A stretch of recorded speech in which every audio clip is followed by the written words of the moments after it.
ಭಾರತದ ಆಡಳಿತ ವ್ಯವಸ್ಥೆಯಲ್ಲಿ ಅತ್ಯಂತ ಮಹತ್ವದ ಮತ್ತು ಮೂಲಭೂತ ಚಟುವಟಿಕೆಗಳಲ್ಲೊಂದು ಜನಗಣತಿ. ದೇಶದ ಜನಸಂಖ್ಯೆ, ಜೀವನ ಮಟ್ಟ, ವಾಸಸ್ಥಿತಿ, ಶಿಕ್ಷಣ, ಉದ್ಯೋಗ ಸೇರಿದಂತೆ ಹಲವು ಪ್ರಮುಖ ಅಂಶಗಳ ಬಗ್ಗೆ ನಿಖರ ಮಾಹಿತಿ ಒದಗಿಸುವ ಈ ಕಾರ್ಯ ಸರ್ಕಾರದ ಅಭಿವೃದ್ಧಿ ಯೋಜನೆಗಳಿಗೆ ದಿಕ್ಕು ತೋರಿಸುವ ಪ್ರಮುಖ ಆಧಾರವಾಗಿದೆ ಎಂದು ಜಿಲ್ಲಾಧಿಕಾರಿ ಕೆಎಸ್ ಲತಾಕುಮಾರಿ ತಿಳಿಸಿದರು. ನಗರದ ಜಿಲ್ಲಾಧಿಕಾರಿ ಕಚೇರಿ ಸಭಾಂಗಣದಲ್ಲಿ ಮಾಧ್ಯಮದೊಂದಿಗೆ ಮಾತನಾಡಿ 2027ರಲ್ಲಿ ನಡೆಯಲಿರುವ ಜನಗಣತಿ ಹಿಂದಿನ ಎಲ್ಲಾ ಗಣತಿಗಿಂತ ವಿಭಿನ್ನವಾಗಿದ್ದು, ಡಿಜಿಟಲ್ ತಂತ್ರಜ್ಞಾನ ಮತ್ತು ಆಧುನಿಕ ವ್ಯವಸ್ಥೆಗಳೊಂದಿಗೆ ಹೊಸ ಯುಗಕ್ಕೆ ಹೆಜ್ಜೆ ಇಡುತ್ತಿದೆ.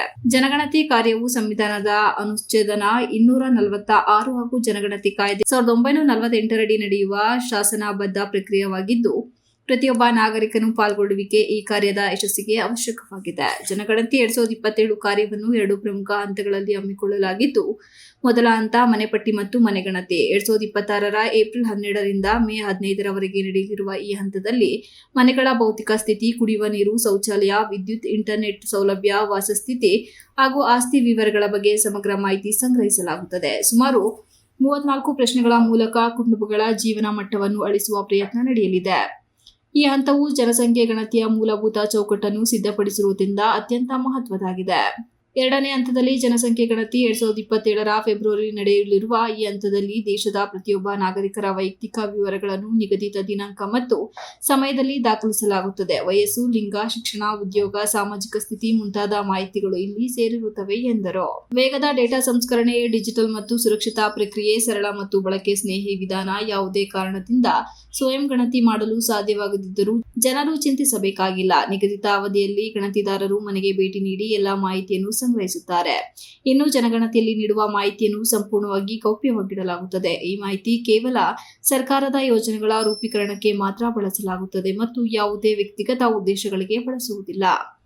ಜನಗಣತಿ ದೇಶದ ಅಭಿವೃದ್ಧಿಯ ಹಾದಿಯನ್ನು ನಿರ್ಧರಿಸುವ ಮಹತ್ವದ ಕಾರ್ಯವಾಗಿದೆ. ಪ್ರತಿಯೊಬ್ಬ ನಾಗರಿಕನು ಇದರ ಭಾಗವಾಗುವುದು ಅವರ ಜವಾಬ್ದಾರಿ.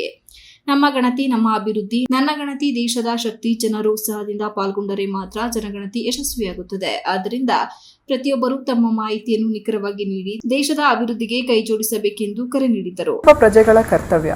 ಯಾಕಂದ್ರೆ ಒಂದು ದೇಶದ ಪ್ರಗತಿ, ಅಭಿವೃದ್ಧಿಯನ್ನ ನಿಖರವಾಗಿ ನಾವು ಮೌಲ್ಯಮಾಪನ ಮಾಡಬೇಕು ಅಂದ್ರೆ, ಮತ್ತೆ ಅನೇಕ ಯೋಜನೆಗಳನ್ನು, ಸರ್ಕಾರದ ಯೋಜನೆಗಳನ್ನು ಜನಗಳಿಗೆ, ಸಾರ್ವಜನಿಕರಿಗೆ ಮುಟ್ಟಿಸ್ಬೇಕು ಅಂತಂದರೆ ಈ ಮಾಹಿತಿ ಅವಶ್ಯ.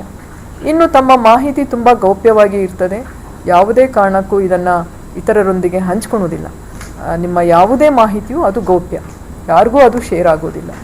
ಹಾಗಾಗಿ ಯಾವುದೇ ಒಂದು ಯೋಚನೆ ಮಾಡದೆ, ಇದು ಒಂದು ರಾಷ್ಟ್ರೀಯ ಕರ್ತವ್ಯ, ಇದು ಒಂದು ಪ್ರತಿಯೊಬ್ಬರ ಕರ್ತವ್ಯ ಅಂತ ತಿಳ್ಕೊಂಡು ನೀವು ಉತ್ತಮ ನಾಗರಿಕರಾಗಿ ನಿಮ್ಮ ಸೇವೆ ಅಥವಾ ನಿಮ್ಮ ಕರ್ತವ್ಯವನ್ನು ದೇಶದ ಪ್ರತಿ ನೀವು ಮಾಡಬೇಕು ಅಂದರೆ ಇದು ಜನಗಣತಿ ಕಾರ್ಯದಲ್ಲಿ ತಮ್ಮ ಸಹಕಾರ ಅತ್ಯಮೂಲ್ಯ. ಈ ವೇಳೆ ಅಪರ ಜಿಲ್ಲಾಧಿಕಾರಿ ಜಗದೀಶ್ ವಿ ಗಂಗಣ್ಣನವರು ಇತರರು ಉಪಸ್ಥಿತರಿದ್ದರು.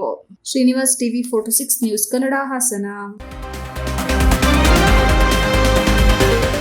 You are watching TV 46 News Kannada.